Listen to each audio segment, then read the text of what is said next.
আসসালামু আলাইকুম সবাইকে। কম্পিউটার ওয়ার্ল্ড এবং ওয়ার্ল্ড আইটি ফাউন্ডেশনের পক্ষ থেকে আপনাদের সবাইকে জানাচ্ছি স্বাগতম। আজ আমরা দেখব শেপ টুলের কাজ। সো এখান থেকে আমরা মূলত শেপ টুলের ভেতর থেকে বিভিন্ন রকমের শেপ পাবো। সো এখান থেকে রেক্টেঙ্গুলার শেপটি পাচ্ছি। এখান থেকে আমাদেরকে এই শেপের কালার পরিবর্তন করার জন্য এখানে আমাদের রয়েছে ফিল কালার। সো এখান থেকে আমরা যে কোনো ফিল কালার নিতে পারি। এখানে বিভিন্ন রকমের ফিল কালার রয়েছে। এখান থেকে আমরা চাইলে লাল কালার দিতে পারি কিংবা অন্য যে কোনো কালার দিতে পারি। এছাড়া আমরা যদি কালারটিকে কালার প্যানেল থেকে চেঞ্জ করতে চাই, তাহলে এখান থেকে আমাদের যে কালার প্যানেলটি রয়েছে এখানে ক্লিক করলে আমাদেরকে যেভাবে নর্মালি কালারটা চেঞ্জ করা হয় সেই কালারগুলোকে আমরা চাইলেই চেঞ্জ করতে পারবো।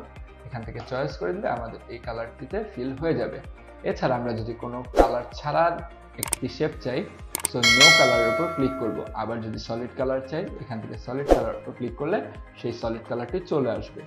এরপরে রয়েছে আমাদেরকে স্ট্রোকে যাওয়ার আগে দেখাবো, এখানে আমরা চাইলে একটি গ্রেডিয়েন্ট দিয়েও ফিলটা করতে পারবো।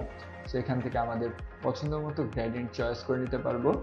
এখান থেকে আমরা যে কোনো একটা গ্রেডিয়েন্ট চয়েস করলাম। এখান থেকে আমরা চাইলে লাইনার গ্রেডিয়েন্ট কিংবা অ্যাঙ্গেলটাকে চাইলে আমরা চেঞ্জ করে নিতে পারবো। এছাড়া আমরা চাইলে এখান থেকে প্যাটার্ন দিয়েও ফিলটা করতে পারবো। এখান থেকে আমরা যদি দেখতে পাই যে এখান থেকে আমরা যে কোনো রকমের প্যাটার্ন দিয়ে এখানে ফিলটা করতে পারছি।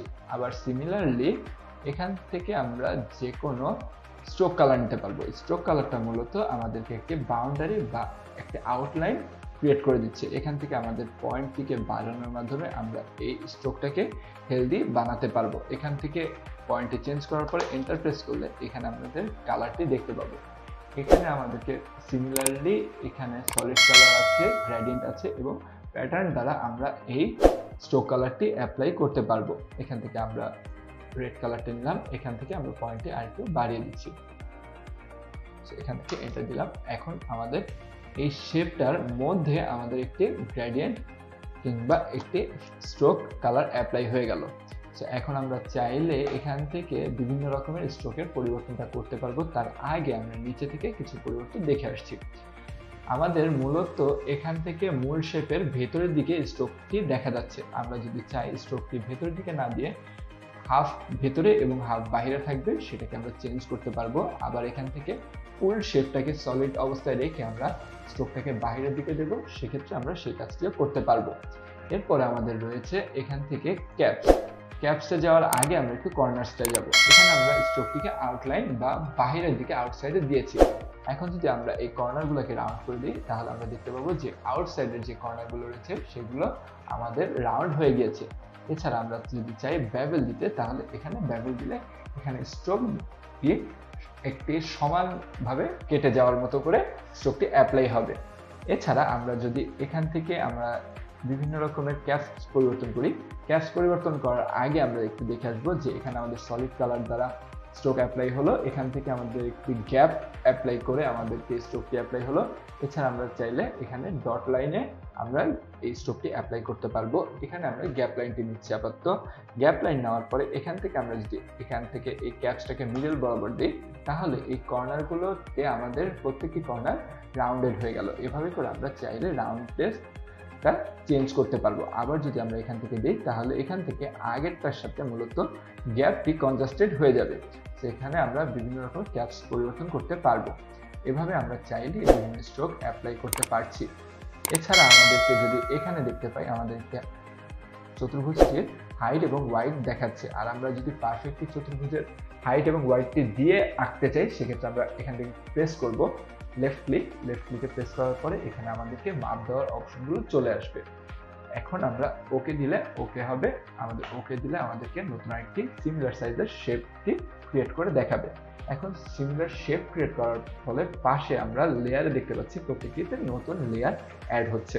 এভাবে আমরা চাইলে বিভিন্ন শেপ অ্যাড করতে পারবো। এখানে আমরা রাউন্ডেড রেক্ট্যাঙ্গুলার দেখতে পাচ্ছি যে কর্নারগুলো একটু রাউন্ডেড হয়ে ক্রিয়েট হচ্ছে। এছাড়া এরপরে আমাদের রয়েছে এলিপস মূলত বৃত্তাকার শেপ। এরপরে আমাদের রয়েছে পলিগনাল শেপটি মূলত বহুভুজ আকৃতির শেপ।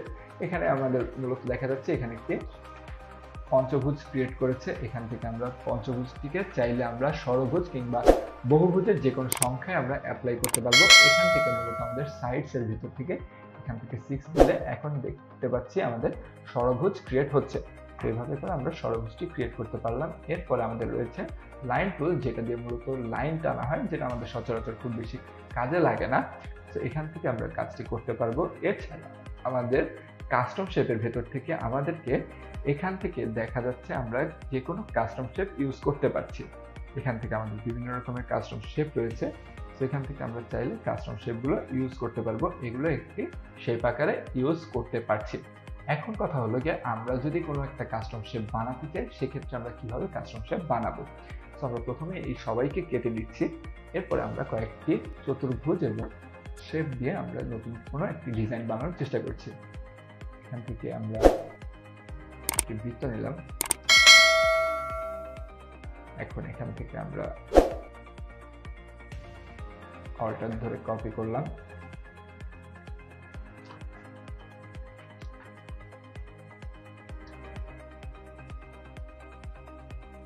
থেকে আমরা শেপটা নিলাম। এখন এই শেপটিকে আমরা চাইলে কাস্টম শেপ হিসেবে ইউজ করতে পারবো। সেক্ষেত্রে আমাদেরকে অবশ্যই সবাইকে সিলেকশন করে নিতে হবে। সিলেকশন করার পরে প্রথমেই চলে যেতে হবে শেপ টুলে। শেপ টুলে থাকা অবস্থায় আমাদেরকে এডিটে যেতে হবে। এডিটে যাওয়ার পরে এখানে নিচে থাকা ডিফাইন কাস্টম শেপটি ওপেন হয়ে যাবে। ডিফাইন কাস্টম শেপটি আসলে এখানে ক্লিক করা মাত্রই এখানে আমাদেরকে একটি নাম দিতে বলবে। আমাদের পছন্দ মতো আমরা নামটি দেব, ওকে দেব। তারপরে আমরা যদি কাস্টম শেপে যাই, তাহলে আমরা পরবর্তীতে কাস্টম শেপের এই বক্সটির ভিতরে আমাদের ক্রিয়েট করা শেপটি একদম সবার নিচে পেয়ে যাব। এখন পরবর্তীতে কাস্টমাইজলি এই শেপটি প্রতিবার আমরা ব্যবহার করতে পারবো। এখন এদেরকে যদি আমরা চাই ডিলিট করে দিব। এখন দেখুন এই শেপটা কিন্তু একদম পারফেক্টলি শেপ অবস্থায় রয়ে গেছে।